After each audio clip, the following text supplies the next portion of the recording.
this is Reverend Don Lewis, coming to you from beautiful Florida. And today our question comes to us from Reverend Vivian. And Reverend Vivian has a question which she brought up in Monday night's Chancellor's chat room. And the question is this: why is it that some people feel guilty when they successfully use magic? And she gives the example of feeling like the person does not deserve what they have created, that perhaps they feel that they have circumvented the natural laws of the universe and done something that was unfair, and feelings like this. And the people in the chat room variously understood this concept and did not understand this concept. I would assume depending upon their own individual backgrounds. And one answer to this is that what is happening here for the person is that they have not completely cleansed themselves of old ideas.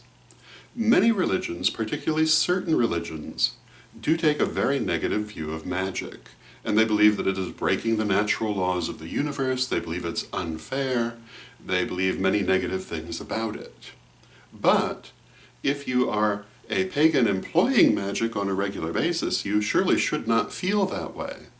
But if you are raised in one of those religions and have come to paganism, often those old tapes are still playing in the back of your mind. And I would say that this is what is being described. And the best way, of course, to handle that is through shadow work. But before we come to that, I have a few things to say, and the first one is, at least from a Correllian point of view, there is nothing unnatural about magic. Everyone, human and otherwise, is doing magic in every moment that they are alive. They're just usually not conscious of it. When we study magic, we become more conscious of what we are doing. And to give you an analogy, a person naturally, in most cases, knows how to walk, they know how to run. But an athlete will learn how to do this in better and more effective ways. That does not mean that the athlete is in a totally separate class from the ordinary person. They've merely learned how to train their body and how to understand how it works better than most people do. But that does not mean that they should not walk, and it does not mean that they should not run. And magic is very much the same thing. You understand it better when you've learned to do it consciously.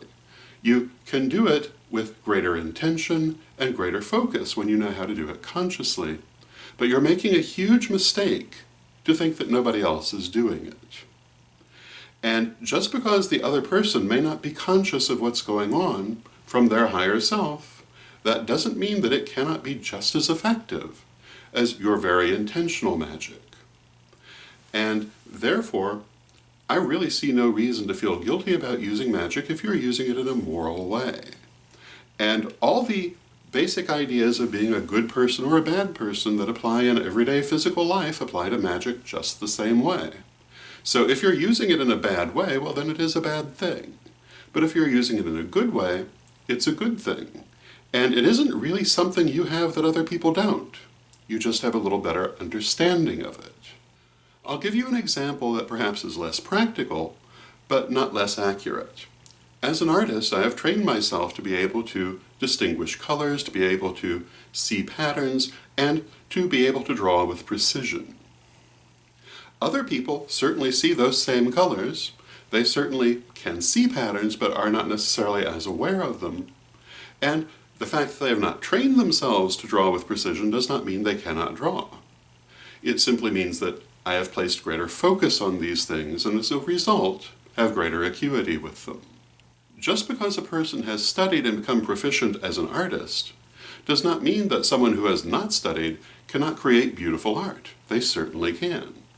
And just because a person has studied magic and learned to do it with intent and consciousness doesn't mean someone who hasn't studied it cannot unconsciously produce the same effect. So this idea that you have an unfair advantage isn't really true. They have the tool, whether they know it or not, and they're employing it whether they're conscious of it or not. So I would say that these ideas of feeling guilty about being able to use magic are rather silly, and they should be let go of, and again, you do that through shadow work. And the place to begin, I would say in many cases, is using the technique of burning, where you write down what you want to release, and burn it as an active power to release it. And we have instructions for this in our first degree book. And at a more advanced level, soul retrieval is a very effective form of shadow work, and we've talked about soul retrieval many times in the vlog, and there are instructions for that in the second and third degree books. But there are also many other techniques of shadow work for releasing this sort of thing, and the degree books are full of these. So pick the one that you think will work best for you and work with it. And definitely do not hold on to the idea that magic is outside the realm of the natural world, or that it's something you have that someone else doesn't. You've merely gained greater proficiency with it. And there's nothing wrong with being proficient in a skill. So that's what I'd say to that. I hope you find it helpful. And until next time, may you blessed be. Hello, this is Reverend Don Lewis coming to you from witchschool.com. Are you looking for the best in pagan and magical education? With more than 12,000 pages, witchschool.com is like having your own personal library with individual learning assistants to help you study. And Witchschool's Anyone, Anytime, Anywhere education system is available any place on Earth, anywhere you are and anytime you want it, as long as you have an internet connection. Witchschool's lifetime memberships are a great value. They really do last a lifetime. They've been there for years and they'll be there for years to come. So get your membership today at witchschool.com.